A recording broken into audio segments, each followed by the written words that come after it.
Bounty hunters. We don't need that scum. I'll take on any job for the right price. You are free to use any methods necessary, but I want them alive. No disintegrations. As you wish. Captain Catherine.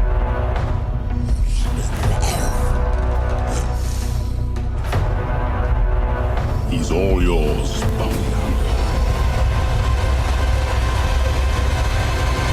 Bounty hunting is a complicated profession.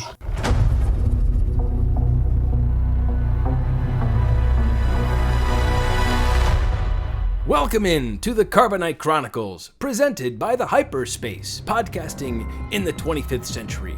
This podcast is dedicated to discussing the Disney Plus mega release, The Mandalorian. Thanks for listening, everyone. My name's Matt. I'm Jared. And I'm Mike. Chapter 7 has dropped. The Reckoning. The Reckoning. Man, there was reckoning in this episode. Whoa. Before you even get near that, you know what to do. Oh, yeah. Okay, yeah, I hit it. That's right, folks. We are going to spoil everything Spoil the crap out of it. for this chapter for you. So I think we should just dive right in. Let's do it. Let's go. There's a lot to unpack here. Whew. I mean, 34 minutes? It felt like I watched over an hour of content in basically 30 minutes. Yeah. They And really... I never felt that it was rushed. I felt No. that it was a pretty rich episode. Well, obviously, they heard our podcast last week and heard me complaining about the one-off stories. I did get a call from Jon Favreau midweek and said, we're reversing course. This next episode is definitely going to be pushing the narrative forward. Well, that it certainly did. But you have to give, I think, a little bit of credit. They certainly did round back all those storylines towards the end here. Oh, yeah. Yeah, they did. It's all paying off. Just a little patience. It's all coming together. So why don't we start from the beginning? Let's do it. So We had a recap that showed us what had happened previously. Thanks. that's right. I skipped the recap, to be honest. I always watch the recap because whatever they put in the recap is going to be important. There haven't been that many episodes, guys. Yeah, and they're only a week apart. It's not like we're watching Lost. I watch it. So the Mando's in his ship, and he gets a message from good old Grief. Apollo Grief. Grief. And I was excited that Grief was there right away. I was like, ooh, am I going to see a lot of Grief in this episode? This is going to be great. Well, yeah, he extended a little olive branch, made him an offer. I think everyone kind of felt the same way I did, that it was a little shady getting an offer like this. Yeah, it totally didn't pass the sniff test. Yeah. So the Mandalorian's offered from Grief Karga and a kind of like a way out. So he says, listen, the client still wants the package, and since you left and created all this chaos, our whole town has been taken over by Imperials or former Imperials, and it's a mess here. So if the Mando comes back with the package, Grief would guarantee his safety if he would assassinate the client. And then he would clear his record and he could bounty hunt free and clear. And he has him over a barrel, once again, because he knows that he's being chased all over the galaxy by these bounty hunters. I mean, he really has no choice. Exactly. But he comes up with his own backup plan, doesn't he? He does. He's putting the band together. He is. He goes back to Sorgan, and he doesn't visit his almost girlfriend. He flies over her village probably and waves at her, but... He maybe evacuated the vac tube over her village a little. Do you think she heard he was there and was like, you didn't say hi? She probably did. But anyway, he goes back to the little dump that he hung out at in the previous episodes, and he finds A little shack cantina. Yes, and he finds Cara Dune acting like Gina Carano and beating up someone with a weird little like laser tether but between that was strange. I thought it was cool. I liked it. I thought it was a neat little segment. She was fighting a Zabrak, a larger Zabrak than Darth Maul, kind of a bigger, stockier guy, but with the horns and everything. I was hoping to see him maybe try to headbutt her or something. I thought that was going to happen too, but no. And I kept thinking, man, she's landing a lot of head punches. I'd be really concerned with my hand at that point. Yeah, no kidding. She makes pretty fast work and collects a lot of money. And then she sees her old pal, Mando. He brought the child with him, didn't he? Yeah. Like, wasn't the child, like, just walking through the bar? Yeah. He pretty much lets that thing have free reign at this point. Yeah, he's like, hey, look, you can't drink any alcohol, but, just hang out, okay? So he makes Kara an offer. To join him and get some money. Well, yeah, that's it in a nutshell. That's very succinct. Thank you. Yeah, he wants her help in trying to suss out what's going on Navarro, the planet where Apollo Grief Is that the first lives. time it was named? Yeah, it's been out there on StarWars.com for a while, but this is the first on-camera mention of Navarro.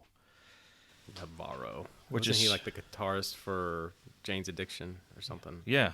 At first she's like, no, I'm done with that crap. I'm hanging out here. I'm fine. My life is pretty good. And he's like, well, this dude is an ex-Imperial. And instantly she changes her tune. She's like, okay. So she really hates Imperials. Apparently. Yes. Like, it's not even a conversation. She just takes a sip of her tea and's like, yeah, I'll go. So she hops on board the Razor Crest and they continue on. Yeah. And so he's explaining to her in the hold what's going on. And the child starts to snoop and poke his head. He's hanging upside down, looking down in the cargo hold. Now, that was a cute little moment. It was, but here's what I'm wondering. So the Mando is laying out his plans to Kara, and he's like, look, we got to take the kid as bait. This is what we're doing. We're going back there.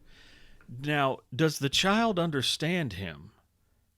And is that why he starts trying to turn the ship around and messing with the controls? Did he do that? I don't remember that. Yeah, he almost wrecks the ship. The whole ship was in red alert. Wow. I blanked out. I don't remember that at all. At 50 years old, you think the Yoda would be getting like its Yoda AARP card by now and be a little wiser, but I don't know. I hadn't really thought about it that it had kind of contemplated messing with the mission a bit. I mean, I just thought it was just kind of being a child. It was just messing with the controls. And that's why they're like, it has to be like, we have to get this thing someone to watch it while we're doing this because we can't do both. But I don't know. I hadn't thought about it. Maybe the Yoda was trying to, the baby Yoda was trying to sabotage the mission. He's like, no, I'm not going back to those people. So I'm going to come up here and try to wreck this ship. Yeah, it's possible. I don't think he has any comprehension. Yeah. I mean, he's 50 years old. I mean, come on. When does it click in?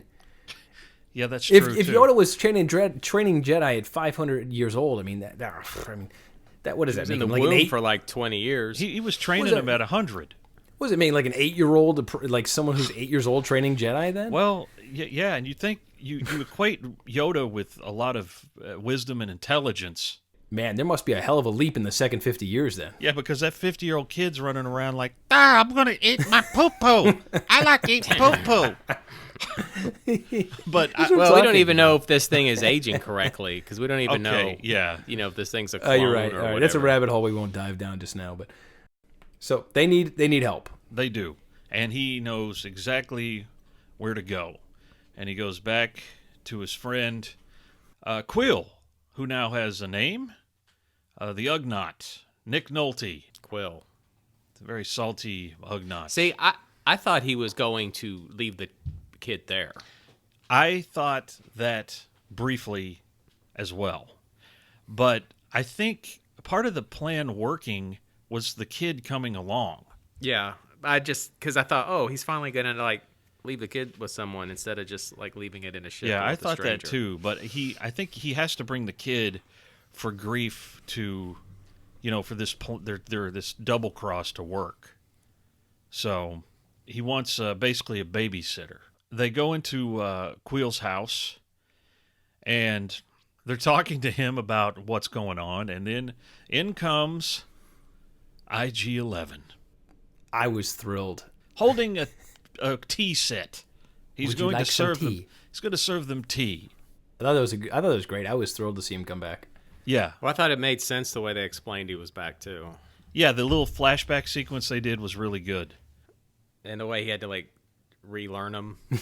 That was a great montage. Oh man, yeah. I mean, there's so much in this like episode that so many like little left turns. But yeah, that it was was really real cool. good storytelling. It was great storytelling in this episode. And it gives you a sense of the passage of time during this series. Yeah, let's see. Apparently, a lot of time well, has passed. they between spent. the- I think they spent almost a month on Sorghum Right, they did spend several weeks there, right? because they talked about being there for weeks and weeks. It's interesting to see what's happened in the passage of time. So it's probably, I would say, it's been at least a month or two since he's seen Quill. Mm-hmm. Yeah, the montage of relearning IG-11 was very well done. He starts dumping blurg food all over the ground, and the blurg gets mad at him. And, you see, it's like yelling at him. I know, liked and- when he crushed What the are you lizard. doing? yeah, he just drops the crate crushed on a a lizard. But and it just it made me realize that I really kind of miss this Quill character, because that character is really awesome. He's fascinating. And you get a little bit of his story here as he's talking to Kara about his past. Because she kind of questions his loyalty a little bit. Oh, he doesn't like that either. He's not having any of that. Because as a reminder, Quill was a imperial kind of a indentured servant for a long time. Yeah, basically a And- slave. Yeah, so he served the Empire, and Cara Dune didn't care for that too much. She was kind of calling him out a little bit that she didn't believe his story, or question his loyalty, but he was. I think he put her in his place pretty quick. Yeah, he shut that down fast. Like I have my hands, the work of my hands. But he doesn't like IG-11 being there at all. And, No. And rightfully And- so. Yeah, and Quill suggested that he reprogrammed the droid to be a nurse, like a nursemaid to the Baby Yoda, and Mando was very upset by hearing this. And the Mandalorian, he really, I think Quill's trying to be reasonable. He's like, the droid is a collection of circuits that's programmable by us. But the Mandalorian really has a thing about, no, he thinks droids are innately evil. Well, Quill tried to draw some of that out of him too, and he didn't quite get into the backstory, but he was poking him a little bit about it. Yeah, and of course, I mean, we sort of understand why. I mean, if his family was murdered by battle droids and stuff, but Yeah. but the Mando just is not. He has an irrational dislike of droids, I think. But the squad is complete, and Quill agrees to go if he can bring IG-11 and his blurgs. The Razor Crest is a little bigger than I thought. If they got 3 blurgs, in Yeah, there. when those 3 came off the ship, I was like, wow. Where did they put them? So Quill wanted the blurgs, so he brought his 3 blurgs, and so now on the trip to finally with this squad to Navarro, we see an interesting scene with Baby Yoda. Yeah, they're arm wrestling.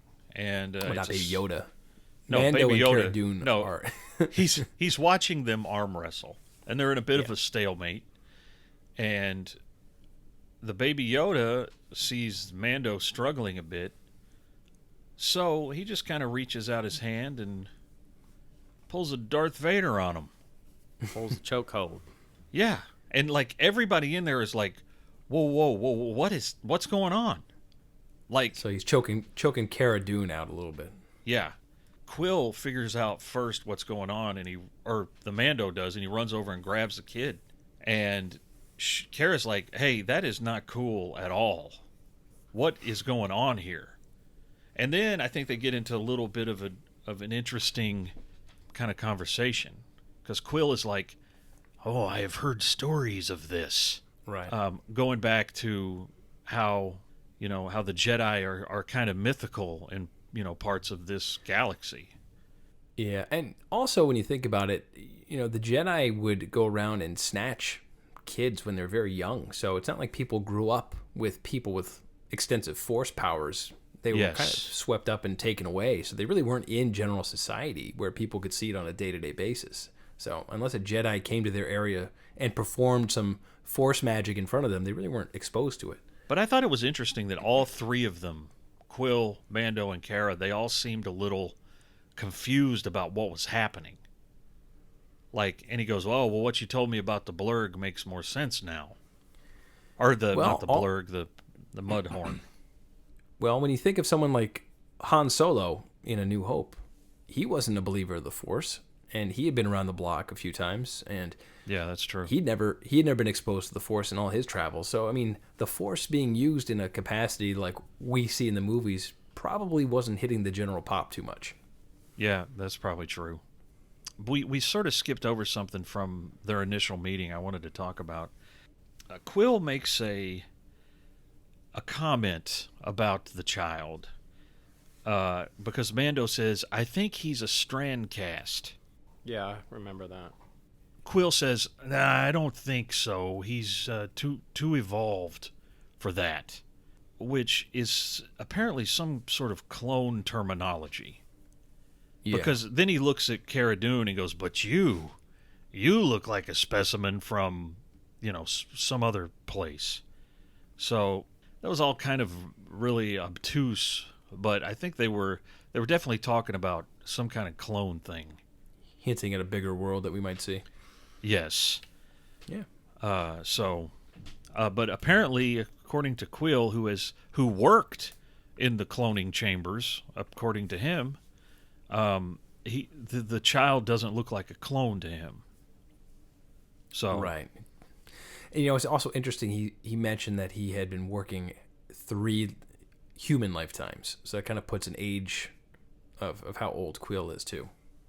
All right, so they land on Navarro, and our good pal Greef is sitting there waiting on them out in the middle of nowhere. I love Greef. He's a great character. He is. I like Carl Weathers in that role.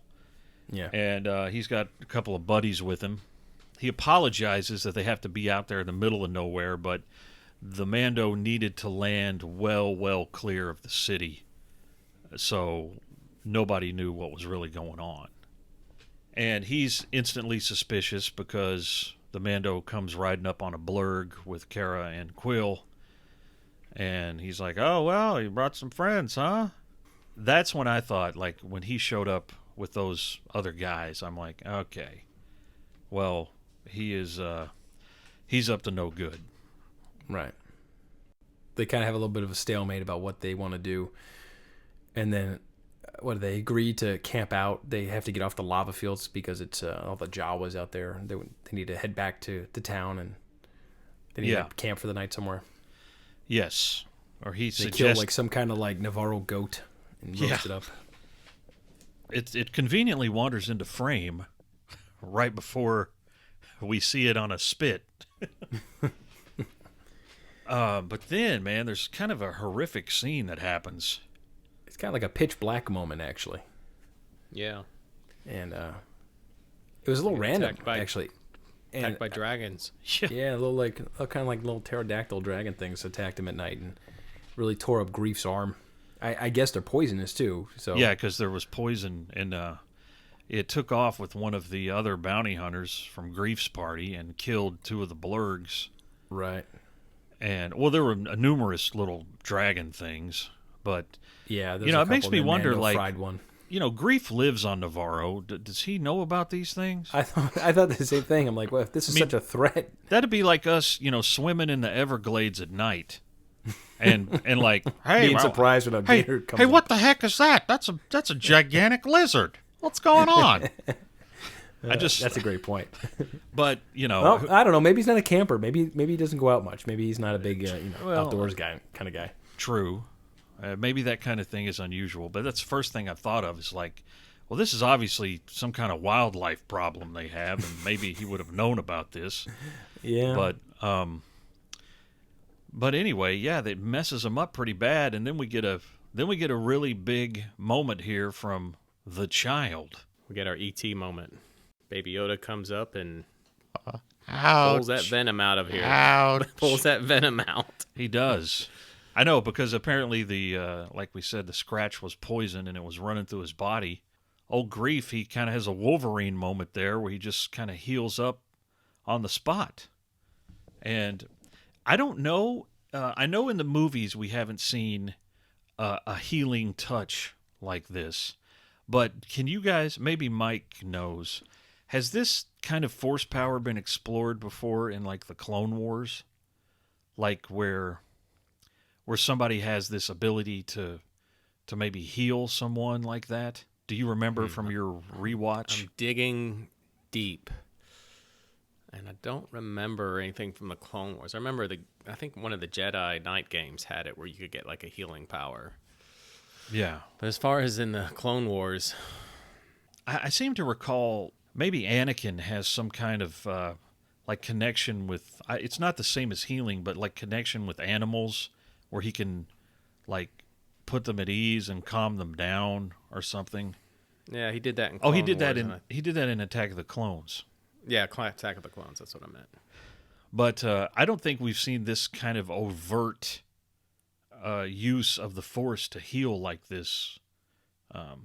At least none of the three of us can recall, I guess. Well, we do know that ETs exist in this universe, so maybe That's maybe true. they were chit-chatting at some point and Maybe swapping E.T. was some, a Force user. some skills. I remember in the movie E.T., he saw a kid in a Yoda costume and started chasing him, saying, home. That's Yeah, right. so And then we saw E.T. those little was goofballs in the Senate. So Yeah. He was like, his parents wouldn't let him be taken to the Jedi Temple, and he ended up on Earth. Yeah. I'll let our listeners noodle that one around a bit. Yeah. But so Grief gets healed and saved by this little creature, and the next day we see a little bit of a turn of heart there by Grief.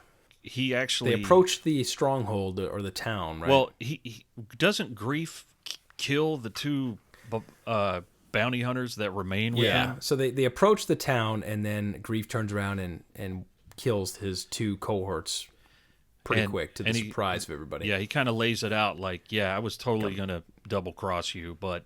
Yeah, he comes clean. After what happened last night, I think I'm going to hang with you guys. So the going story that he's been telling them is that the client is surrounded by 4 troopers. That's what he travels with. So they're kind of expecting 4 troopers. But so they come up with a plan. The plan is Mando says, okay, you're going to take me in as a prisoner, and you're going to have my blaster, and then we're going to get in, and once I'm in, I'll take my blaster back and I'll kill the client, and then we'll all be done here. And they save the little floating bassinet, and they send Quill back to the ship on his blurg with the baby. Right. But this is a cool moment because coming into town, we see 2 biker scouts sitting on their Taking it easy. Their vintage Return of the Jedi authentic scout bikes. Well, it's only 5 years. I mean, I know. that vintage. But Well, I have to for say, us, from where we sit, they're vintage. But it's cool because we saw speeder bikes earlier in the season. 2 episodes ago? Yeah. And they were obviously pretty junky. And you see these, and you're like, oh, these are the ones from Return of the Jedi. And I'm like, this was my favorite. This is one of my favorite toys as a kid. Was a speeder bike, and the biker scout was one of my favorite characters. Was one of my favorite toys too. So I was thrilled. I'm like, this is awesome. I haven't seen a biker scout on a speeder bike like this in forever. No, we haven't awesome. seen that exact thing since Return of the Jedi. That's what I mean. It's like this show is just so cool to watch. And that's where, I think that's where I have to step back as a fan watching the show and just like, I look at the screen and you got some scout troopers sort of kind of lazily lounging on their bikes, and behind them are like 24 stormtroopers kind of roaming around. And I'm thinking, this is a TV show. What the heck is going on? I have to take a moment to drink it in. Yeah, it's great. Because, it's good stuff. it's so awesome looking and everything looks great. And anyway, this fanboy moment brought to you by the Hyperspace. Continuing now with our recap. So they scan Grief to get them into the city, takes his chain code, and they continue on to the client's safe house. And there's our friend Werner Herzog. being a weirdo. I like every time he opens his mouth. I think it's gold in this show. I think everything he has to say is interesting. I liked his little speech about how everything Empire. sucks now that the Empire's gone. It's like, look outside. What do you see? That was a little Arnold, not really It Warner, was. but Is the world a better place? All I see is chaos and death. And it was cool. I like, he's an interesting character, like in the Imperial sense. I like how he was going, the Empire made everything better. Every place the Empire touched benefited from it, from trade to this to that. And he went through this whole list. I'm thinking, man, this is amazing to hear this kind of stuff. Like, this is interesting stuff. And, but I thought I it was thought it kind was of interesting. They had a Death Star droid running the bar. yeah, they did. He was a little beat up looking too. He was. He might survive the original Death Star and just kind of blown all the way to Navarro.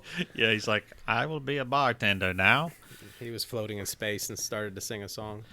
But, oh no. The Oh, Alan that's Rickman droid.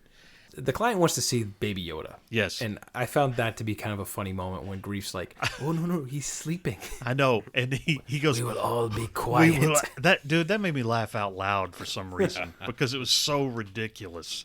Oh, we will all be quiet. What? I mean, But I like how he's shutting him down. And, he's poetic on every way he approaches his. He's not upset at Grief for saying this stuff. He's very poetic in his responses. It's like it flows very well. He's like, he's sleeping. We will be quiet. Then either way, he's going to get what he wants. I like how he real quick, he admired the Mandalorian's armor. He's like, Yeah. the Beskar. Amazing how beautiful Beskar can look in the hands of its ancestral artisans. Yes. I thought that was a great little line. That's why he was a very rich, neat character for the limited amount of screen time he had. I liked him a lot. But that But screen he time's wasn't about to destined end. He wasn't destined to continue. No, he gets a little FaceTime call from Moff Gideon. First time we've seen him. Yes. And he's like, man, He's not buying it. Moff Gideon is just like he don't play. I mean, he kills every Imperial in that bar. I mean, immediately. Well, he had Death plenty to Trooper spare. firing squad that takes everybody out. And I thought the detail of this shot was really neat. So the entire bar is annihilated minus our heroes because they somehow duck and no one else does. Of course. But Moff Gideon's Death Trooper, I guess there's Death Troopers, right? Yeah. Yes, they're Death Troopers. And they take everyone out firing through the wall, just level everyone out. And then you see this great shot where they kind of pull out, showing the entire line of Death Troopers. And the detail that they had on the ends of their blaster pistols, you could see the hot not ember, but you can see how the barrel was still kind of hot and worn from where all the blaster had been coming out. Like it was just, its detail work in the show is amazing. Watch it again, you'll see what I'm talking about. Yeah, I didn't catch that. I watched it twice. It's just really, really cool. Wow. Well, then the really cool part happened. Then a troop transport, the old Kenner toy Man, that we seen on Rebels. listen. Yeah, I think Rebels is the only other time we've seen it. Yes, and it was only in Rebels because that was one of Dave Filoni's favorite toys as a kid. Is that right? And then I mean, he probably had a lot to do with getting the first live action look at the troop transport. Yeah, but we're seeing something new now in the series because we have the Death Troopers and now these Stormtroopers are pristine. They are Yes. super polished. This is a tight unit. This isn't like a ragtag, like leftover mercenary band of Stormtroopers. This is an Imperial unit. And that pulls up. these troopers were played by members of the 501st cosplay group. Yeah, oh, nice. So yeah, because Favreau said at Star Wars Celebration for that particular episode, it was just amazingly cost effective. He just asked the guys in the group, "Hey, do you want to be in a Star Wars show and just bring your armor to work?" So I mean, that's really cost effective. If everybody's already got their own stuff, they just bring it to work and put it on and go. This is a different breed of trooper that's just deploying here from the troop transport. Well, they're in formation. This is, like I said, this is a straight out Imperial unit. This isn't troopers from that are remnant. This is still this is like an active Imperial unit that showed up. And then my favorite scene of the entire show, the TIE Fighter. Yeah, it flies by, kind of obscures the sun for a minute, and then Have we ever seen a TIE Fighter do this before, by the way? no, like fold its wings like that. It made perfect sense. It was so cool. Yeah, and I figure maybe that's an alternate way. Like, you see them in hangars and stuff, and they're hanging from racks or something, or they're just sitting on the floor. But I mean, this would make sense if you're not in some kind of controlled environment like a hangar or a landing bay, that you would have this ability to fold down the wings so you're closer And to the landing ground. gear come out of the ball. It was cool. Yeah, it was awesome looking. Love that. So right now we have a problem. Mando is pinned down by this immense Imperial or former Imperial unit, and he gets on the comm link and he lets Quill know that they're in trouble and to get back to the ship and to get out of there. Unfortunately, the biker scouts at the front of the town are somehow, I don't know how they were intercepting this message, or They were patched in. Yeah, definitely. somehow they got patched in and they could hear this communication. And so the two biker scouts take off for Quill and his blurg. Yes. And they cover that distance much faster than a blurg does. Yeah, blurgs are not practical. I don't get the appeal. Well, they're more like his pets, I guess. He treats them I like pets. guess. Looks like they eat a whole bunch and don't produce a lot of. They don't deliver. But anyways, the Mando is, and everybody's hearing Moff Gideon for the first time, basically kind of saying, look, I want the child. You don't know what you have. It's nothing what you can imagine. I'm going to get it.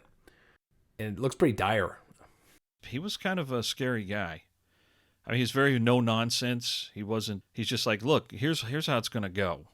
And his outfit was sort of he looked like, he had a cape, of course, as all good Star Wars bad guys have. Kind of looked like a TIE Interceptor pilot. Yeah, like some kind of chess piece, because he was obviously flying the TIE. So that's kind of where we left at the end Our of the heroes. episode. Yeah.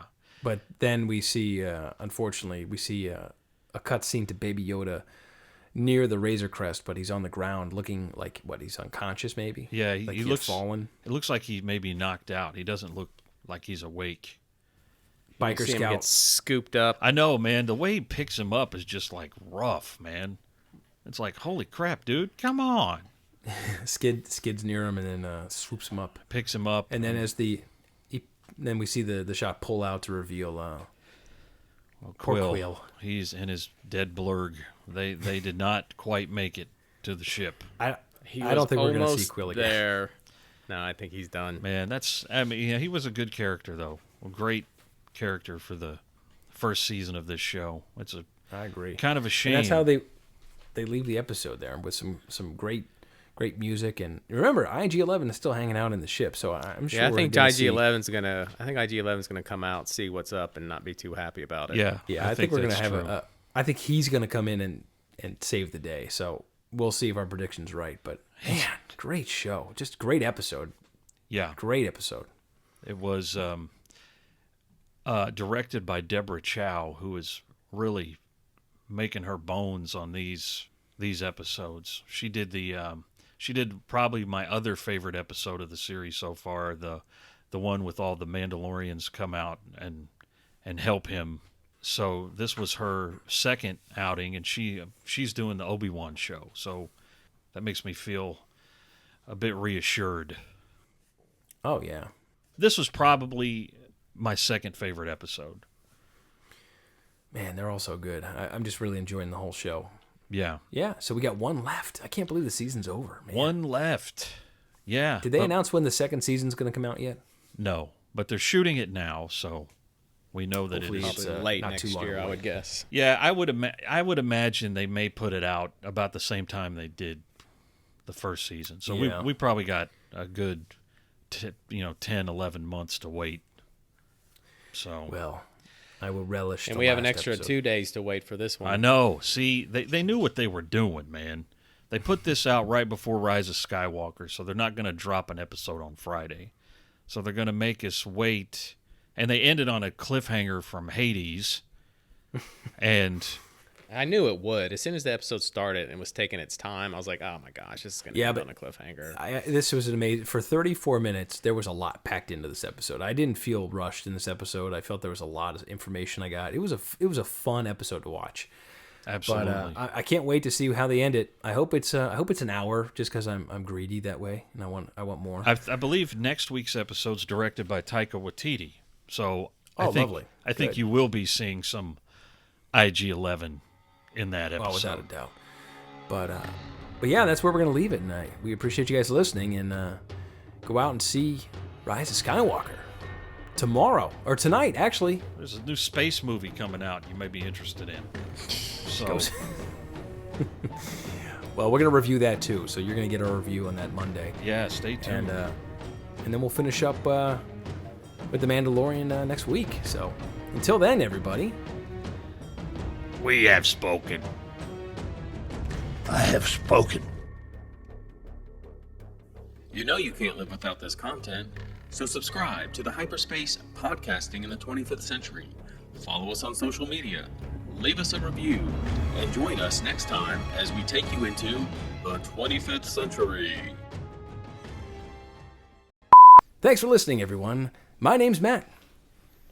I'm Jared. And I'm Mike. See, Now, this see, whole look. thing has totally screwed everything Listen, up. We it's- should have just stayed in the order we were in. Okay, then we'll do that. All right, I'm gonna do the whole open again. This Okay. time, know your place. Okay, No, I'll go. you don't have to. You go last, Mike. Mike goes last.